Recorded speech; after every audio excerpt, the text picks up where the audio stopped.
Dari gambar yang menyerupai logo 212 ini, kemudian ada sahabat yang mengatakan PBNU kecolongan. Ada yang berasumsi itu karena ketuanya adalah Habib. Di NU itu kan ada kaidah-kaidah yang harus kita pahami dan kita terapkan. Seperti dar'ul mafasid muqaddimun ala jalbil masalih. Assalamualaikum warahmatullahi wabarakatuh. Salam jumpa, salam sejahtera untuk Anda semua. Rahayu, salam persaudaraan dari kami Ar-9 Channel. Sahabat-sahabatku sekalian, belum lama ini saya mendapatkan kiriman gambar yang berisi tulisan atau logo dari acara pembukaan Rakernas Lazisnu. Kami tampilkan di layar. Nah, dari gambar yang menyerupai logo 212 ini, kemudian ada sahabat yang mengatakan PBNU kecolongan. Istilah PBNU kecolongan, saya pikir jangan dijadikan satu hal yang menghina PBNU. Karena apa? Satu kritik, satu saran adalah bermuatan satu harapan dan kecintaan. Diharapkan PBNU adalah satu organisasi besar, ormas keagamaan dan kemasyarakatan yang berdiri sebelum Indonesia merdeka, yang didirikan oleh puluhan ulama dengan cita-cita yang besar, jangan sampai ternodai. Siapapun ketua umumnya, siapapun pemimpinnya, itu kan yang diharapkan, sehingga ketika ada sesuatu yang kiranya menggores cita-cita besar itu dalam bentuk apapun, maka satu hal yang sangat lumrah apabila orang-orang NU, kaum Nahdliyin dari level manapun, termasuk level sekampung apapun, seperti saya umpamanya, adalah satu hal yang harus disikapi secara bijak, karena sekali lagi itu adalah ungkapan kecintaan. Apabila kita mencintai sesuatu, mencintai seseorang, biasanya saya tidak ingin orang yang kita cintai, sesuatu yang kita cintai itu tercederai. Apakah dengan tulisan seperti itu tercederai? Tentu kembali kepada pemikiran kita masing-masing, kepada perspektif kita masing-masing. Namun, kalau kita bicara dari sisi seni penulisan, apakah tidak ada tulisan lain yang lebih indah dari tulisan yang seperti itu? Kita bisa melihat logo-logo, sekarang kan musim logo-logo kalau ada acara ya, 1 Abad NU, kemudian acara-acara yang lain lah, termasuk kemarin acara Halakoh Pagar Nusa, Rakernas Pagar Nusa, itu ada logo-logo untuk mengingatkan bahwa yang seperti ini adalah Rakernas Pagar Nusa yang sekian, yang seperti ini adalah ulang tahun NU yang sekian. Bagus-bagus, dan tidak ada kemiripan dengan kegiatan atau organisasi, katakanlah organisasi, saya nggak tahu 212 itu satu organisasi yang sudah berbadan hukum atau tidak. Yang pasti itu adalah satu kelompok yang pernah mendemo PBNU ya.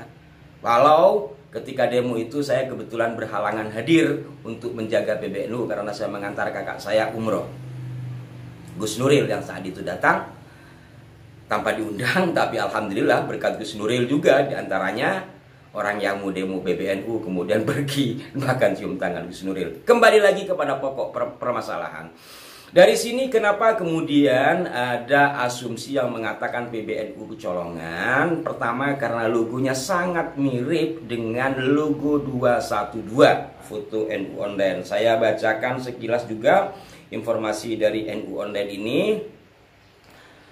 Perkembangan era digital menjadi tantangan bagi lembaga amil zakat, infak, dan sedekah pengurus besar Nahdlatul Ulama atau Lazisnu PBNU untuk mengembangkan perhimpunan dan pengelolaan zakat agar lebih modern lagi.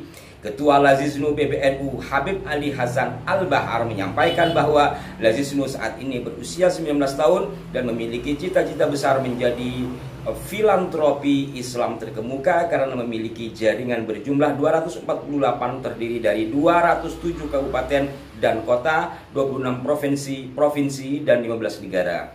Artinya selain informasi terkait dengan cita-cita ketua Lazisnu, ini ada yang berasumsi itu karena ketuanya adalah Habib. Nah, hal ini tentu di luar analisa saya, karena sejak sebelumnya itu sudah ada kepengurusan di PBNU itu dari kalangan Habib. Saya tidak membeda-bedakan kan selama memang berjiwa Nahdien. Namun saya fokus kepada logo tersebut ya, sangat mirip. Kita coba perbandingkan antara tulisan Lazisnu, LAZISNU pada ZIS itu kan mirip sekali. Di tengahnya I-nya itu ada semacam nyala api. Itu kan menggambarkan seperti logonya atau gambar yang dibuat logo 212. Bagaimana menurut Anda, saudara-saudaraku, terutama kaum Nahdien? Ya, kalau berbicara, saya lebih menyoroti dari sisi kreativitas lah. Saya adalah orang yang senang berkreasi dan berusaha untuk tidak nyontek gitu. Berusaha untuk memang itu ide dasar saya. Dan begitu biasanya jiwa-jiwa seniman kan. Sekali lagi, memang tidak ada yang lain yang lebih indah dari tulisan ZIS kecuali menyerupai 212. Itu biasanya kan tidak hanya sekali buat, beberapa sampel, beberapa contoh kemudian diajukan ke ketua, lalu oh ini nih. Saya nggak tahu prosesnya di Lazisnu ini seperti apa, tapi nampaknya tidak beda ya.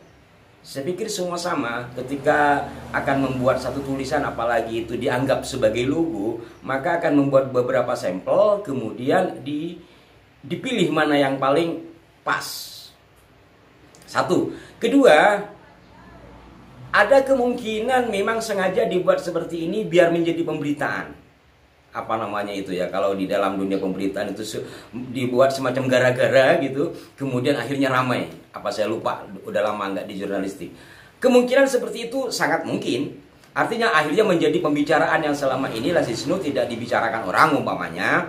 Walaupun sudah menyebarkan sumbangan hingga ke berbagai pelosok negeri termasuk ke Palestina, tapi tidak banyak diperbincangkan. Ketika dengan logo ini maka menjadi perbincangan, bisa saja arahnya ke sana. Tetapi kita di NU itu kan ada kaidah-kaidah yang harus kita pahami dan kita terapkan. Di antaranya yang umum sekali seperti kaidah ini, sebenarnya kaidah dalam fikih ya, tapi dipakai juga di dalam kehidupan kita sehari-hari, yaitu darul mafasid muqaddimun ala jalbil masalih. Darul mafasid menolak atau mencegah yang mafasid, yang rusak, yang merusak atau yang buruk atau yang nggak baik. Muqaddimun itu harus didahulukan ketimbang jalbul masalih, menggapai atau mencari kebaikan. Kalau toh dengan logo itu akan jalbul masaleh. Kalau jalbul masalehnya di mana ya kira-kira? Maka dengan demikian saudara-saudaraku sekalian, ya saya berharaplah sebagai warga NU agar hal-hal yang berkaitan dengan acara-acara NU itu benar-benar murni bersifat NU. Dan secara kreativitas murni hasil kreativitas, bukan plagiat dan berbagai hal lainnya. Terkait dengan istilah PBNU kecolongan, saya kembalikan kepada Anda yang saya yakin juga memiliki perspektif masing-masing. Kalau saya ya seperti yang saya katakan tadi, semoga bermanfaat dan mohon maaf jika ada kekeliruan. Salam hormat buat semua. Wassalamualaikum warahmatullahi wabarakatuh.